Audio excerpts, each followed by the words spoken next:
Hoje nós daremos continuidade à nossa série de mensagens Jesus Cancelado. Mas talvez se você está aqui nos visitando ou não estava aqui na semana passada, talvez não esteja entendendo o tema dessa série. É uma série que vai durar apenas um mês, mas eu gostaria de trazer a realidade de uma cultura muito presente nos dias de hoje, a cultura do cancelamento. E o que é isso? É a cultura de que a pessoa ela é execrada, é cancelada, sobretudo no ambiente das redes sociais, mediante alguma fala impopular, mediante alguma atitude impopular, não necessariamente uma atitude errada. É óbvio que existe aquele cancelamento, se assim a gente pode dizer, positivo, mediante a fatos absurdos. Mas o que nós vemos nos dias de hoje é que, às vezes, as pessoas são canceladas por acreditarem no óbvio. É impressionante como o óbvio tem trazido descontentamento a muitos.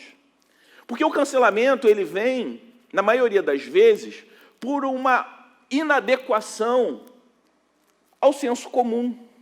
Há aspectos da cultura que, por vezes, contrariam as verdades absolutas do Evangelho. Essa série, ela também se torna especial para mim, porque ela está sendo feita juntamente com outros 3 amigos, outras 3 igrejas amigas de pastores amigos. O pastor Sávio, da Comunidade Batista de Macaé, pastor Marquito, da Igreja Presbiteriana Ajuntamento, e o pastor Daniel Mosca, da 4ª Igreja Presbiteriana de Itapetininga, lá em São Paulo. Exatamente olhando para esse traço da nossa cultura, para essa moda do cancelamento, e olhando para as narrativas do Evangelho, dos Evangelhos, nós vemos que, nos dias de hoje, Jesus certamente seria cancelado por muita gente. Como eu citei na semana passada, o pastor Tim Keller, Jesus ele não foi simplesmente uma pessoa boazinha que veio trazer uma mensagem de paz e fazer o bem. Porque você não crucifica, você não mata pessoas boazinhas. Você crucifica e mata ameaças. Hoje, pessoas, sobretudo no nosso país, não são levadas literalmente a uma cruz, mas facilmente são crucificadas, sobretudo no ambiente virtual, diante de falas impopulares, e não simplesmente diante de atitudes erradas, mas tudo aquilo que contraria o senso comum e contraria o pensamento da cultura. E é interessante que um dos meta-ídolos do nosso tempo que mais influenciam a nossa sociedade é a aprovação. E Jesus, em dado momento, ele foi exposto à aprovação.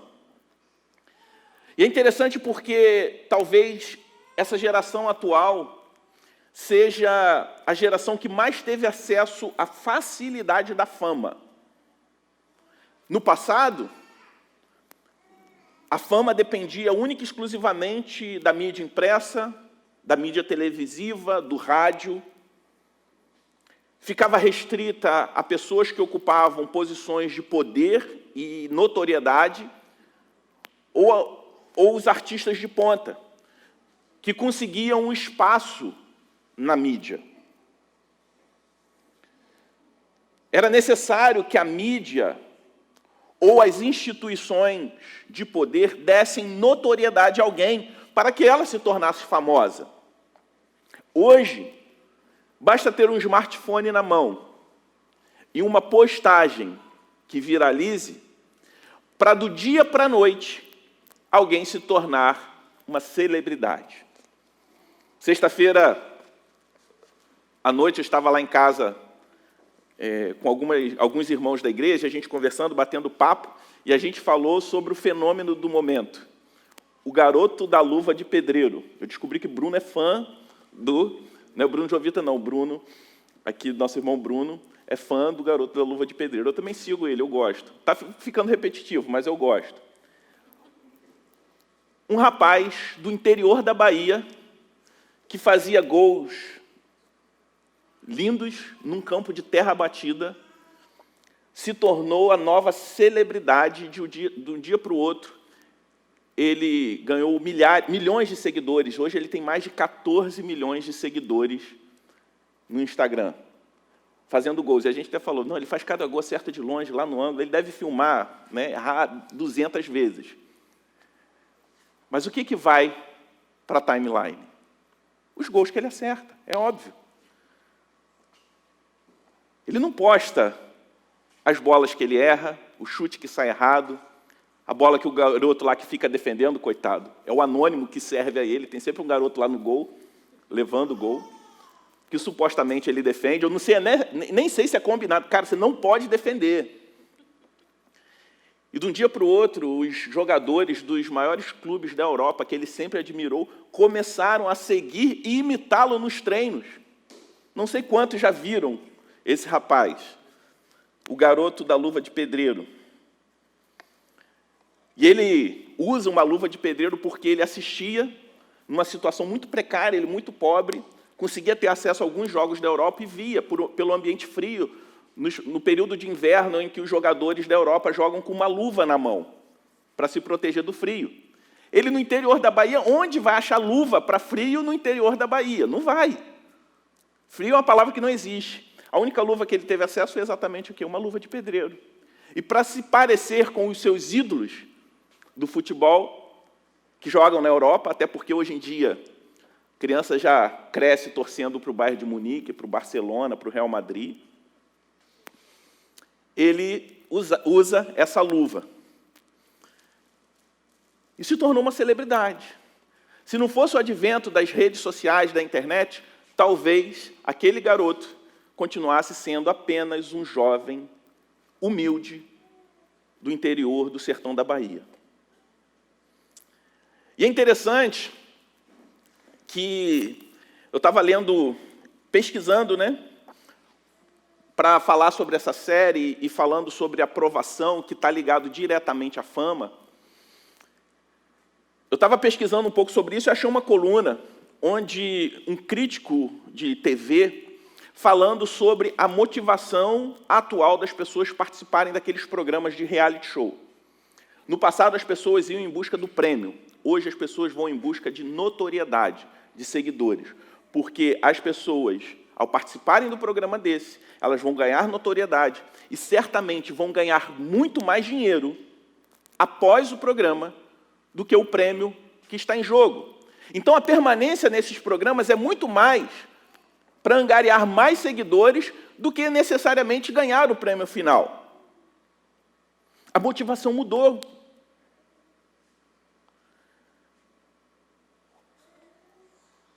A nossa sociedade, diante dessa cultura de fama, está tão adoecida que elege para a celebridade uma pessoa pelo motivo mais baixo que se pode imaginar. Quem acompanhou os noticiários recentemente, um morador de rua, e não pelo fato dele ser morador de rua, numa situação vexatória, se tornou a nova celebridade para muitos. Essa mesma exposição que traz a fama, às vezes momentânea, e a gente estava falando sobre isso lá em casa sexta-feira, daqui a pouco todo mundo esquece o garoto da luva de pedreiro. Mas se ele aproveitar bem esse momento, não vai ter problema ele ser esquecido daqui a um tempo. Ele vai conseguir viver bem, numa condição bem melhor que ele se encontrava até, talvez, meses atrás. Mesmo voltando a ser um anônimo. Ao mesmo tempo que essa exposição traz fama, essa exposição também é a mesma que cancela e assassina reputações. Às vezes, um cancelamento sem direito de defesa. Como fama e aprovação estão diretamente ligadas uma à outra, eu gostaria de refletir com vocês sobre isso nessa noite, sobre um momento na vida de Jesus, onde ele foi exposto a muita notoriedade, um momento onde ele poderia usufruir de grande aprovação, mesmo às vésperas de grande agonia. Te convido a abrir a sua Bíblia no Evangelho de João, capítulo 12, a partir do versículo 20 até o versículo 33. João 12, do 20 ao 33. Você está com a sua Bíblia aí? Se não tiver, alguém do seu lado tiver sem acesso, você pode compartilhar. João 12, do 20 ao 33. Vamos nos colocar de pé, se movimentar um pouco, está frio. 19 graus, 18 graus para quem é do Rio de Janeiro, é neve total, né?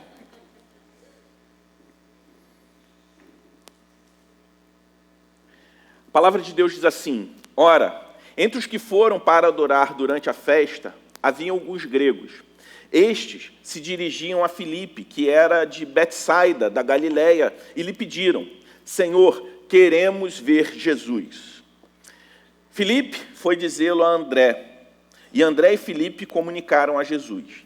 Então Jesus se dirigiu a eles, dizendo: é chegada a hora de ser glorificado o Filho do Homem. Em verdade lhes digo, se o grão de trigo cair na terra, não morrer, fica ele só, mas se morrer, produz muito fruto. Quem ama a sua vida, perde-a, mas aquele que odeia a sua vida neste mundo, irá preservá-la para a vida eterna. Se alguém me serve, siga-me, e onde eu estou, ali estará também o meu servo. E se alguém me servir, meu Pai o honrará. A minha alma está angustiada. E o que direi? Pai, salva-me desta hora? Não, pois foi precisamente como este propósito que eu vim para esta hora. Pai, glorifica o teu nome. Então veio uma voz do céu: eu já o glorifiquei e ainda o glorificarei.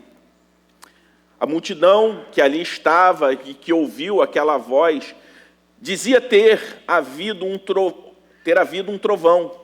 Outros diziam: foi um anjo que lhe falou. Então Jesus explicou: não foi por minha causa que veio esta voz, e sim por causa de vocês. Chegou o momento de que desse mundo ser julgado, e agora o seu príncipe será expulso. E eu, quando for levado da terra, atrairei todos a mim. Ele dizia isso, significando com que tipo de morte estava para morrer. Vamos orar? Deus Santo, nós te louvamos pelo teu amor, pela tua bondade. Te agradecemos, Pai, porque o Senhor tem sido bondoso para conosco. Te agradecemos porque quanto mais conhecemos de Ti, mais nós aprofundamos o nosso relacionamento contigo. Por isso nós te pedimos que o Senhor fale com a Tua igreja nesse momento. Retira de nós qualquer tipo de dúvida, qualquer tipo, Senhor Deus, de distração, que venha roubar a nossa atenção de ouvir a Tua voz. No nome de Jesus é que nós oramos. Amém. Você pode se assentar.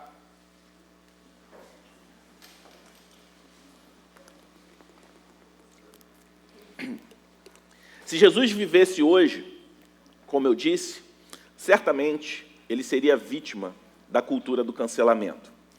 Não confunda isso com um cancelamento pelo mau testemunho.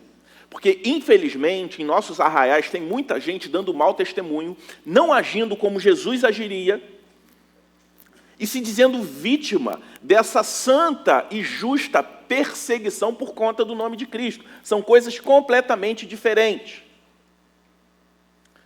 Mas o que vemos nesse texto é um momento em que Jesus teve uma grande oportunidade de fama. E qual era a cena que envolvia essa narrativa que nós lemos do Evangelho? Jesus acabara de chegar em Jerusalém. Ele acabou de chegar naquela entrada triunfal que é narrada nos Evangelhos, onde as pessoas abanavam ramos de palmeira e gritavam: Hosana, bendito que vem em nome do Senhor e que é rei de Israel. Jesus foi aclamado pela multidão. Mas, ao mesmo tempo, após essa entrada triunfal, Jesus sabia que ele também estava às vésperas da sua crucificação. Que a mesma população, a mesma multidão que gritou Hosana, gritaria, crucifica-o. Jesus, ele não se ilude com o aplauso da multidão. Afinal de contas, ele sabia que estava chegando a hora da sua crucificação. Esse era um momento intermediário, após aplausos e antes da sua morte. Jesus estava no auge também da sua popularidade. Porque as pessoas desse texto que queriam ver Jesus, que queriam uma entrevista com Jesus, eram os gregos, pessoas que não tinham nada a ver com todo aquele movimento que estava acontecendo, eram gentios. A fama de Jesus já tinha percorrido toda parte, e até mesmo os gregos queriam ouvir Jesus. Os gregos que não tinham nada a ver com tudo aquilo que estava acontecendo e que ainda também viria a ocorrer. A condenação injusta, a trama para condenar um inocente. O momento aqui é cercado de dramaticidade. Os discípulos têm plena consciência. Os discípulos que estavam ali ao redor de Jesus, eles tinham plena consciência da trama armada pelas autoridades judaicas para matar Jesus. Esse desejo dos gregos de ver Jesus poderia soar como um escape. Olha só que maravilha. Você, às vésperas de sofrer grande dano, você tem uma oportunidade de notoriedade. Não sei quantos de vocês já experimentaram momentos assim. Eu lembro que alguns anos atrás, quando eu ainda atuava na área de TI, eu trabalhava em uma empresa que perdeu muitos contratos. E eu sabia que a minha hora iria chegar. Porque a empresa tinha montado um plano de demissão coletivo. E do tamanho que a empresa era e para o tamanho que ia ficar, eu já sabia que a minha função não iria existir mais. Só que durante esse processo, através de uma rede social profissional de currículos, uma recrutadora encontrou o meu currículo e me propôs um processo seletivo, uma vaga, melhor do que a vaga que eu ocupava. E durante todo esse drama que antecedeu a minha eminente demissão, eu fiz o processo seletivo e fui muito bem. Fui passando de fase, cheguei até a última fase e foi feita uma proposta. Eu fiz uma contraproposta, eles aceitaram minha contraproposta. E eu fiz o exame médico, que era a última etapa do processo, exatamente no dia que eu fui demitido. Que oportunidade! Você ser demitido no momento que você estava sendo contratado por uma função ainda melhor. Aí, 6 meses depois, eu falei, não é isso. Aí eu fui pedir demissão desse emprego tão sonhado para me dedicar exclusivamente à Igreja de Cristo. Mas aí é outro capítulo dessa história. Mas como é bom você ter uma oportunidade boa, positiva, diante de uma eminente experiência negativa. E era isso que estava acontecendo com Jesus. Eles poderiam pensar, caramba, que oportunidade boa de Jesus ir lá até os gregos e talvez escapar desse círculo de desconfiança, de aflição, de rejeição, de ódio, que estava rodeando e certamente estava sufocando a todos. A palavra de Deus narra, através dos evangelhos, que Jesus ele sofreu profunda agonia no jardim do Getsêmani, às vésperas da sua crucificação, a ponto de transpirar sangue. Era um momento propício para Jesus, que diante de uma futura rejeição que estava lhe aguardando há poucos dias, ele tinha um momento de grande aprovação. Ele sabia que a rejeição batia à sua porta, mas ao mesmo tempo ele poderia se beneficiar daquele momento. Ele poderia viver esse contraste, às vésperas de ocorrer algo ruim, receber uma boa oportunidade.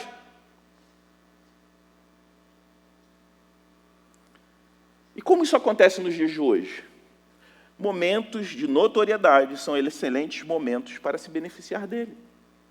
Quantas pessoas alcançam alguma notoriedade, mesmo em situações absurdas, como uma dessas que eu citei, do agora ex-morador de rua, para alcançar essa notoriedade, para se beneficiar dela. Basta você ter alguma notoriedade que é uma excelente oportunidade para você criar um canal no YouTube, monetizar com ele. Hoje está na moda do podcast, todo mundo tem podcast. Você já abre aquela famosa caixinha de pergunta no Instagram, ou até mesmo lançar o seu mais novo curso online. A partir de uma situação que te dê um mínimo de notoriedade. Mas Jesus ali não estava preocupado com a sua popularidade. Essa popularidade que aparentemente era favorável. Jesus sabia quem ele era e para que ele veio. Em vez de Jesus conceder essa entrevista aos gregos, ele aproveitou esse momento para dar um profundo esclarecimento acerca da sua glorificação, pelo sacrifício de sua morte e pela exaltação da sua ressurreição. Quando Jesus diz, chegou a hora de ser glorificado, foi uma forma bonita dele dizer, chegou a hora de morrer. Era sobre isso que Jesus estava falando. Por isso eu gostaria de destacar aqui alguns pontos sobre isso. Em primeiro lugar, o que a gente vê no versículo 23 é Jesus afirmando que a hora de ser glorificado chegou. Jesus responde aos gregos, chegou a hora de ser glorificado o Filho do Homem. Essa hora da qual Jesus falou várias vezes durante a sua vida, enfim, havia chegado. A agenda feita lá na eternidade pelo Pai estava se tornando realidade naquele momento. O ponto culminante do ministério de Cristo, enfim, estava chegando. Estritamente falando, Jesus ele não atende o pedido dos gentios.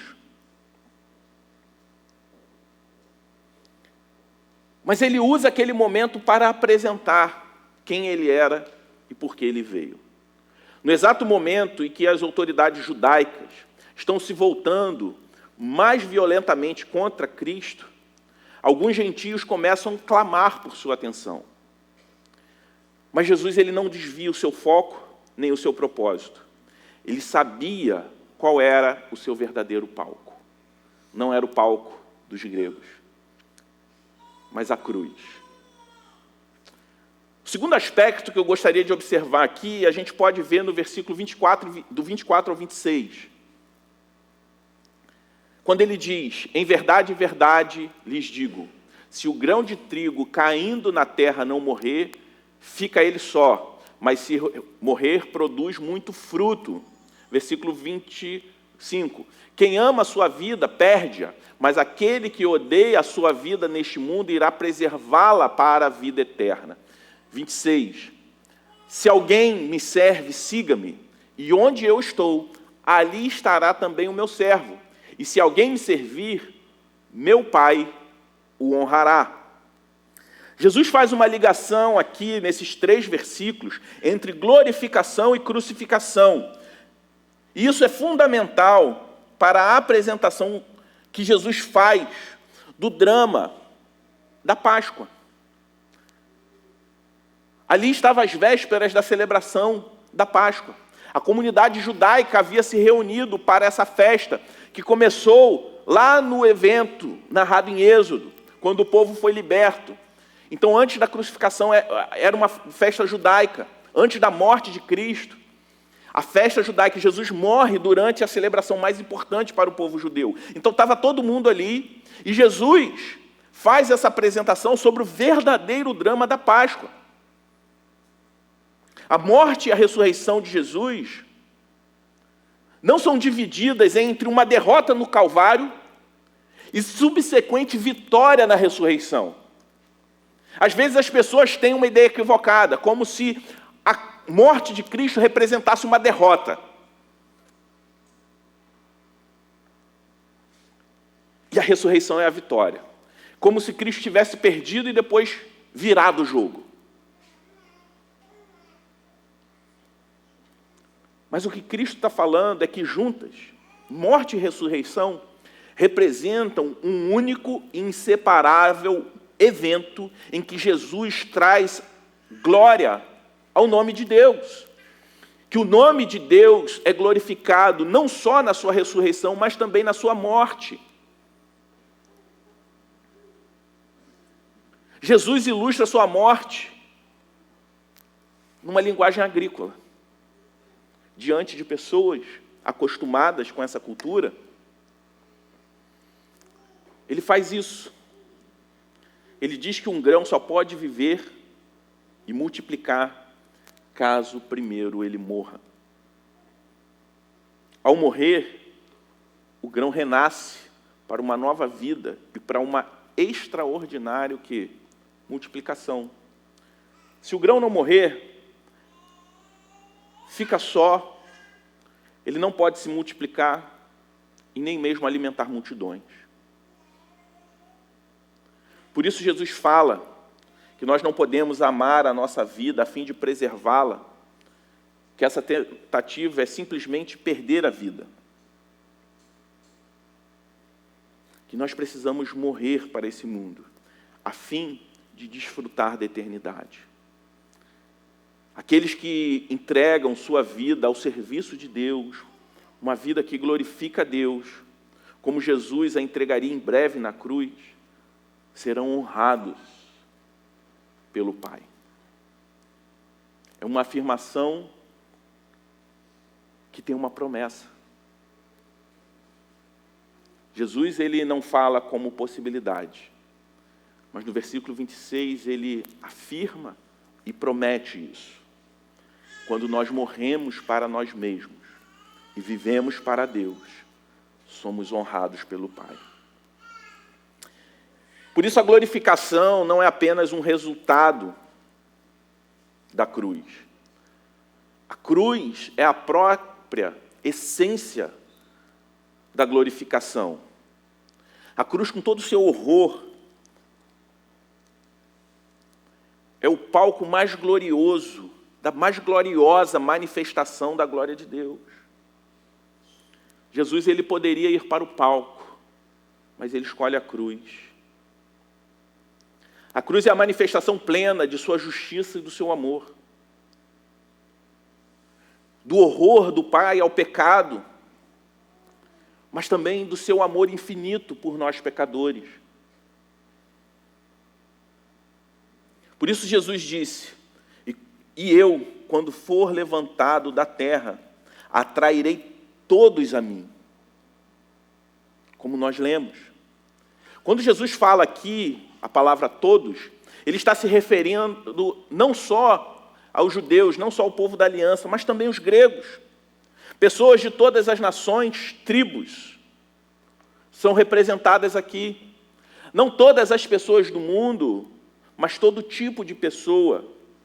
Uma salvação, uma graça que não faz mais a distinção de um povo, de uma nação especificamente, mas uma graça que é derramada e que abençoa todas as famílias da terra, como foi prometido a Abraão. O sentido aqui é que não só judeus serão atraídos a Jesus, mas gentios também, todos sem distinção. A cruz é ainda hoje o que de fato atrai pecadores até Deus. Não são os ensinamentos de Cristo, nem seu exemplo de vida perfeita, desassociados da sua morte. É a cruz de Cristo que atrai multidões, desafiando cada um como seguidor devotado do Senhor a tomar a sua cruz e segui-lo. Se a gente pegar todo o discurso de Jesus, transformar em horas e horas de cursos, treinamentos sobre as mais diversas áreas da vida e ficar aqui ensinando, nada disso vai ser capaz. Se a cruz, se o evangelho, a morte de Cristo e a sua ressurreição não estiver no centro, nada disso passa de um discurso moral. Por vezes,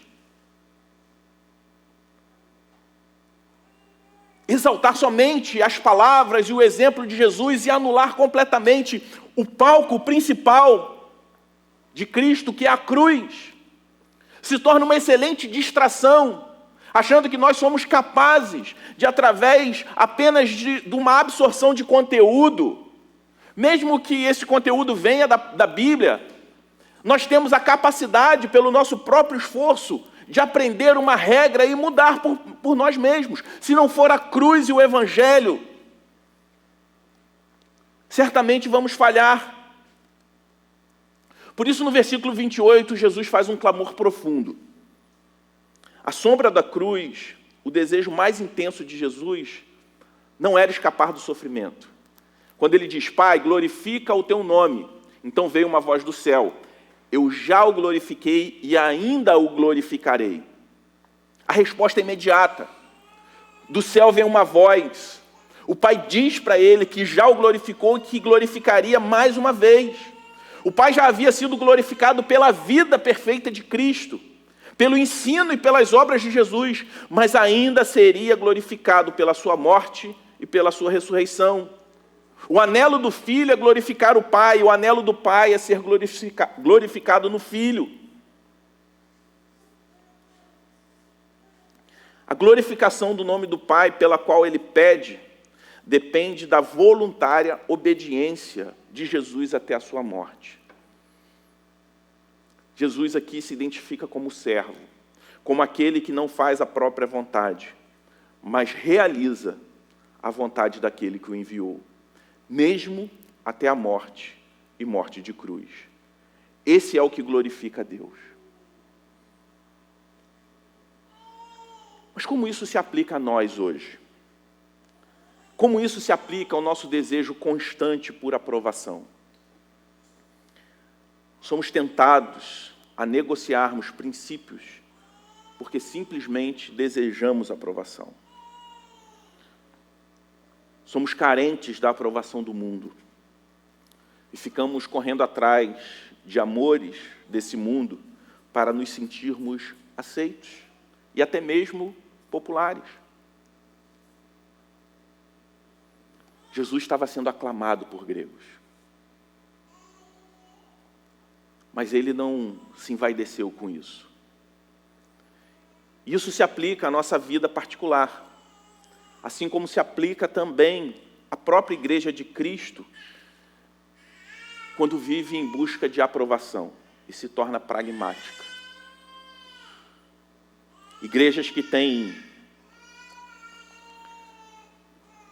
cedido o seu púlpito a políticos, e eu não quero fazer aqui distinção, independente de quem for, porque isso traz popularidade. Igrejas que se tornam pragmáticas, a fim de se tornar popular, atendendo uma agenda e uma cultura de consumo.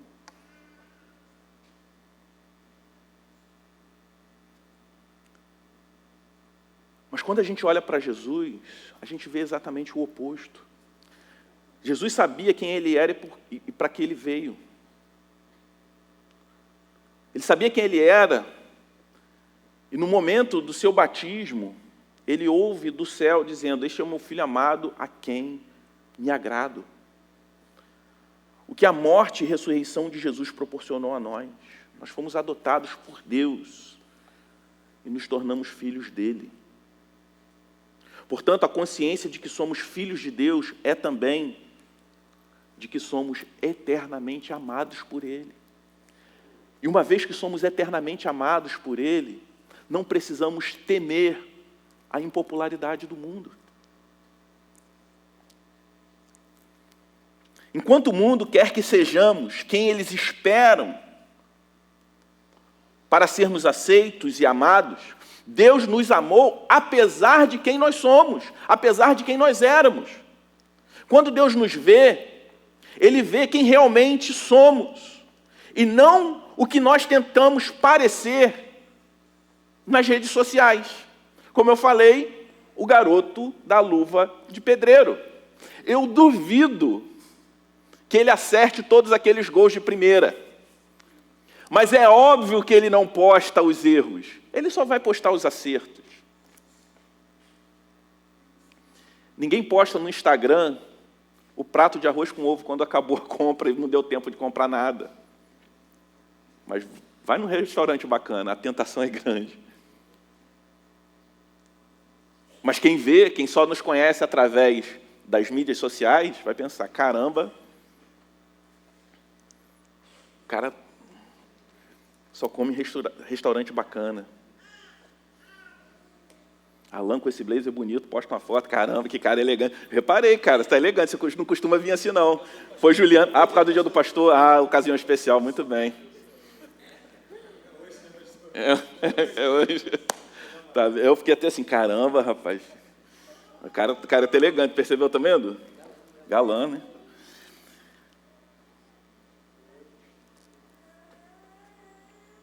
Deus é o único que nos vê quem nós realmente somos.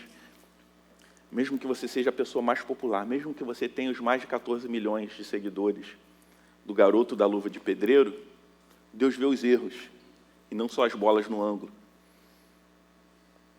Não é que Cristo, vendo quem nós realmente somos, Ele ignore as nossas falhas. Não é que Ele fala assim, não, você está falho, você é pecador, faz um monte de coisa errada, está tudo bem.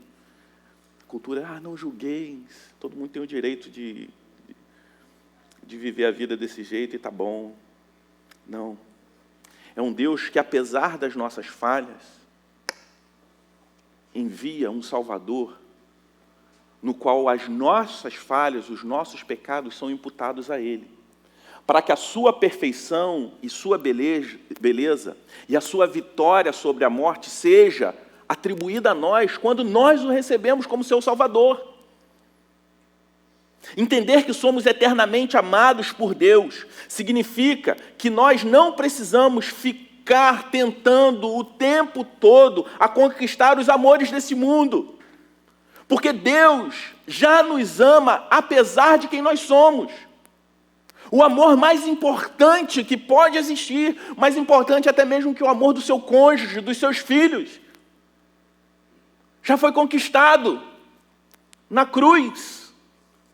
Deus nos ama não por nossa causa, mas por causa do seu amor, porque Ele é amor. E por exatamente entender que Ele nos ama, Ele não permite que nós continuemos sendo quem nós éramos. Por isso a palavra de Deus fala em novo nascimento. Jesus já tinha o amor do Pai, e por ser amado pelo Pai, Ele o obedeceu. No seu batismo, Ele ouve do céu quem Ele era. Ele não precisava morrer para conquistar o amor do Pai, mas por ser o amado do Pai, Ele o obedece. A nossa obediência é a resposta do amor de Deus. Se você sabe que é amado por Deus, e o seu paradigma de ser humano é Cristo, você não vai se conformar em ser como era, não vai buscar a aprovação desse mundo, mas viver de uma forma coerente com quem eternamente te ama, mesmo que isso implique o cancelamento do mundo. Enquanto o mundo quer te aprovar, muitas vezes te forçando a ser quem você não é, Deus te aprovou apesar de quem você é. Como eu disse, nós só não podemos confundir isso com conformismo para continuar sendo quem nós éramos. Entenda a sua verdadeira identidade em Cristo, porque o amor de Deus por nós está nele mesmo. Por isso, quando nós estamos em Cristo e Deus nos olha, espiritualmente Ele vê quem? Ele vê a Cristo. Isso só deve aumentar o nosso desejo de se parecer com Jesus. ter um coração parecido com o dele. Eu estou lendo um livro atualmente, recomendo, chamado Manso e Humilde, do Danny Orton, que ele fala que Jesus, no único momento em que ele pode fazer uma afirmação sobre quem ele é, quem é o seu coração, ele se apresenta como aquele que é manso e humilde, como está lá em Mateus 11, de 28 a 30, quando ele diz: venham a mim todos vocês que estão cansados e sobrecarregados, e eu os aliviarei.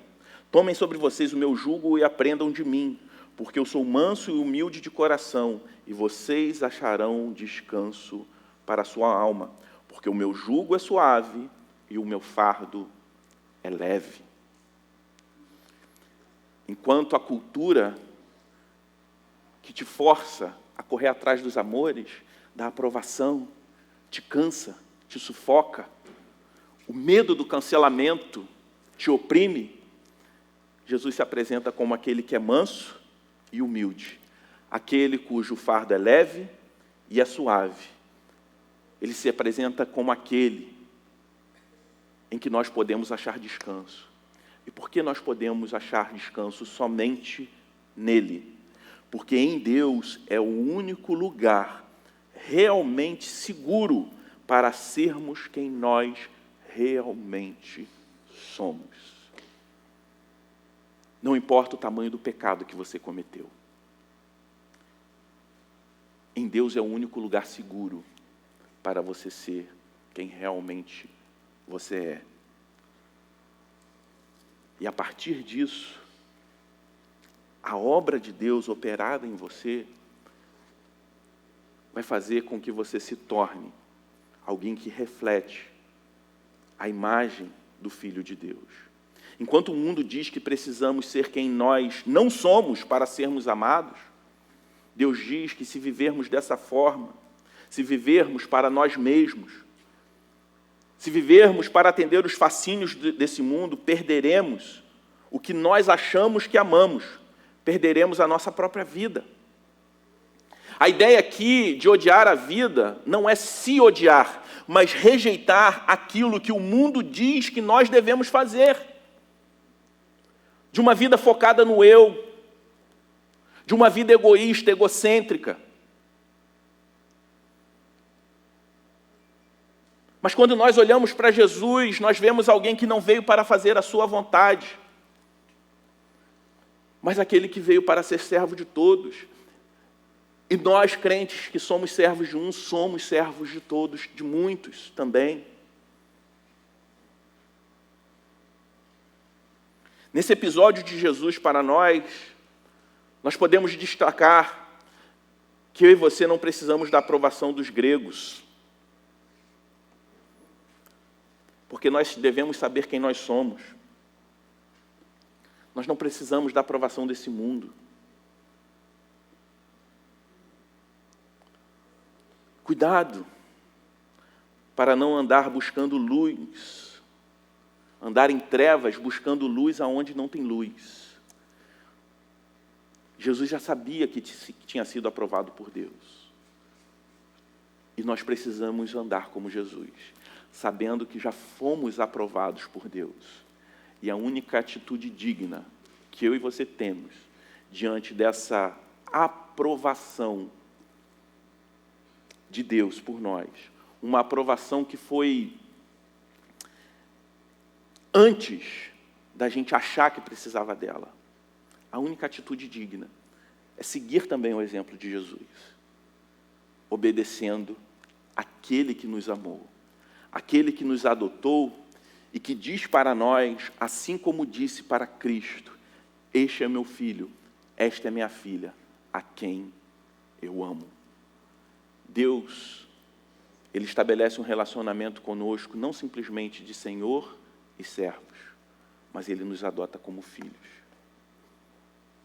Vamos orar? Pai Santo, nós te louvamos, Senhor Deus, porque não dependemos, Senhor Deus, da aprovação desse mundo. Porque em Jesus Cristo nós alcançamos a aprovação que mais importa, o amor que mais importa. Que mediante aquilo que Cristo fez na cruz por nós, somos vistos como seus filhos, somos amados como seus filhos. Se porventura há pessoas aqui que andam sobrecarregados com o desejo de aprovação desse mundo, com a necessidade de correr atrás dos amores desse mundo, que o teu Santo Espírito faça obra nessas vidas e que elas possam entender que elas são amadas por Ti. Independente da condição de vida que elas se encontravam, ou até mesmo ainda se encontram, o Senhor as amou. E esse amor que nos salva também nos transforma, a fim de parecermos e testemunharmos a vida do Teu Filho. No nome de Jesus é que nós oramos. Amém. Vamos nos colocar de pé, vamos adorar.